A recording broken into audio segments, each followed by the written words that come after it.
तमीज से बात करिए, मैं सीनियर हूँ आपका। और अब संदीप भैया छोटे नौकर लग रहे।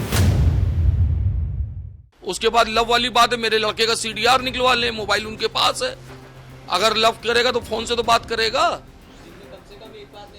एक बार भी कभी उससे बात नहीं होती थी टीचर से। देखिए, पुलिस किसी प्रकार से डिविएशन नहीं कर रही है। हम लोग निष्पक्ष जो इन्वेस्टिगेशन वो कर रहे हैं। चूँकि जो ये लोग जो तीनों पकड़े गए थे, प्रभास, शिवा और रचिता, इन्होंने कुछ जो बातें बताई थी, हम लोगों ने उसको भी अभी देखा है और उसकी हम लोग वेरीफाई कर रहे हैं। उत्तर प्रदेश के कानपुर में टेक्सटाइल व्यवसायी के 17 साल के बेटे की हत्या मामले का पुलिस ने खुलासा करने का दावा किया है।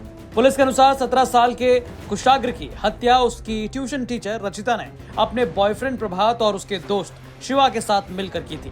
इस बीच ऐसा कहा जा रहा है कि कुशाग्र का टीचर रचिता के साथ कथित तौर पर अफेयर हो गया था।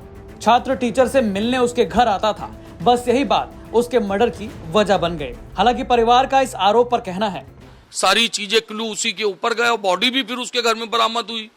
उसके बाद लव वाली बात है, मेरे लड़के का सीडीआर निकलवा ले, मोबाइल उनके पास है।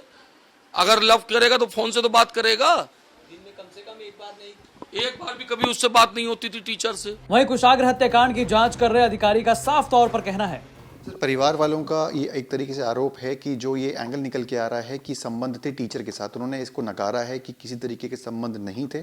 और उनका ये कहना है कि पुलिस को अपहरण वाली जो बात है उस पर फोकस करना चाहिए, ये ना कि डेविएट करना चाहिए। देखिए, पुलिस किसी प्रकार से डिविएशन नहीं कर रही है। हम लोग निष्पक्ष जो इन्वेस्टिगेशन वो कर रहे हैं। चूँकि जो ये लोग जो तीनों पकड़े गए थे, प्रभास, शिवा और रचिता, इन्होंने कुछ जो बातें बताई थी, हम लोगों ने उसको भी अभी देखा है और उसकी हम लोग वेरीफाई कर रहे हैं। चूँकि जो मृतक है उसका मोबाइल अभी तक नहीं चला था, वो हमें मिल गया है, उसको हम ओपन कर रहे हैं। कोई इस प्रकार की चीज़ आएगी अगर जो बता रहे हैं आपकी प्यार वाली, तो उसको भी हम देख रहे हैं। बट हमारा फोकस यही है कि अपहरण हुआ था। अपहरण पे ही हमने मुकदमा भी लिखा था, 364A का मुकदमा लिखा था। उसके बाद ही इन्वेस्टिगेशन स्टार्ट करी थी। और जो फैमिली के जो भी कंसर्न है, हम उसको इन्वेस्टिगेशन में लेंगे भी और बिल्कुल उसको दूर भी किया जाएगा। इतना ही नहीं, कुशाग्र के चाचा ने यह भी आरोप लगाया है कि मुख्य आरोपी और टीचर रचिता इसकी प्लानिंग पहले से कर रहे थे। उनका पैसे लेकर भागने का प्लान था। किडनैपिंग, वो लड़का एक नंबर का सटोरिया, ये बात पुलिस ने एक्सेप्ट करी। उसके मोबाइल से ये चीज बरामद हुई है। वो मैच में काफी रुपया हारा था। वहां मैंने पता किया, ये दोनों लोग, टीचर जो है इसके कोई है नहीं खानदान में, ये हिमाचल की कहीं रहने वाली है। जब मैंने तफ्तीश की तो ये लोग दोनों शादी की फिराक में थे और इनको पैसे की बहुत सख्त जरूरत थी। इसके ऊपर, लड़के के ऊपर, शुक्ला के ऊपर काफी सट्टे का कर्जा था। इन लोगों ने सोचा कि दोनों भाई बाहर रहते हैं, इससे आसान परिवार कोई नहीं मिल सकता जहां से रुपया मिल जाए। और निर्मम हत्या इन्होंने इसलिए की कि लड़का बाद में बता ना दे, क्योंकि लड़का सबको पहचानता था।